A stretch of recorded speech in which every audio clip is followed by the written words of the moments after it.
Thunder cracked across the sky. A massive tree split in half and crashed down in front of the elephant herd's camp. The ground shook. Calves screamed. The river roared louder than ever before. And in that terrifying moment, when the strongest elephants froze in confusion, the smallest elephant stood at the front, the one everyone had ignored. They used to call him Little One. He was smaller than the others. His tusks were barely visible. His trumpet wasn't loud or commanding. Whenever the herd walked to the river, he stayed near the back. When decisions were made, no one asked what he thought. But Little One was always watching. He noticed the direction of the wind. He paid attention to the scent in the air.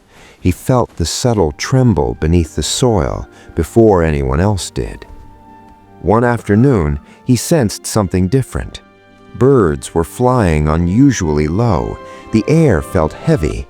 The ground gave off a faint vibration. He gathered his courage and approached the older elephants. "I think a big storm is coming," he said carefully. "We should move to higher ground." Laughter spread through the herd. An old bull shook his head. "We've seen many storms. You're still just a calf." Little One stepped back, embarrassed, but deep inside, the uneasy feeling wouldn't go away. That night, the sky turned pitch black. Lightning tore through the darkness. Thunder exploded overhead. The wind hit the forest with violent force, uprooting trees as if they were blades of grass. The river began to rise. Then it happened. A gigantic tree snapped and crashed directly in front of their camp, blocking the main path. Mud turned slick beneath their feet. Panic spread quickly. The older elephants tried pushing the fallen trunk aside, but it wouldn't move. Calves cried. Mothers huddled together. The storm was getting worse. That's when Little One stepped forward and shouted over the wind, "Follow me! I know a safe place." At first, hesitation filled the air.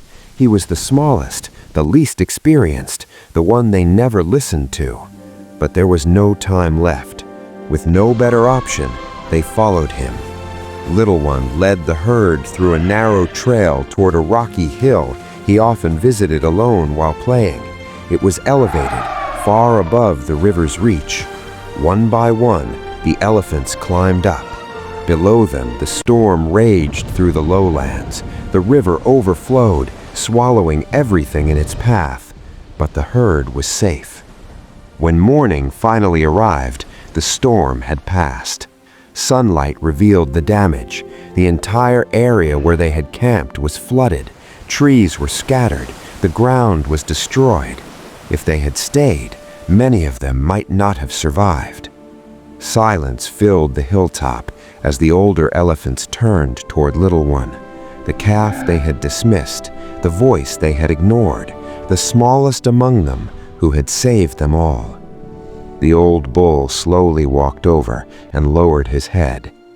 "We thought you were small," he said quietly, "but your awareness and courage were greater than ours."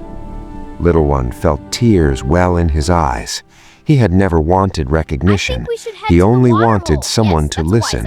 I agree. From that day forward, something changed in the herd. Before making decisions, they listened to everyone, even the smallest voice. Because strength is not measured by size. It lives in awareness, in courage, in trusting what you know, even when others doubt you. And remember this, if people overlook you today, don't shrink yourself to fit their opinion. When the storm comes, it might be your voice that saves everyone.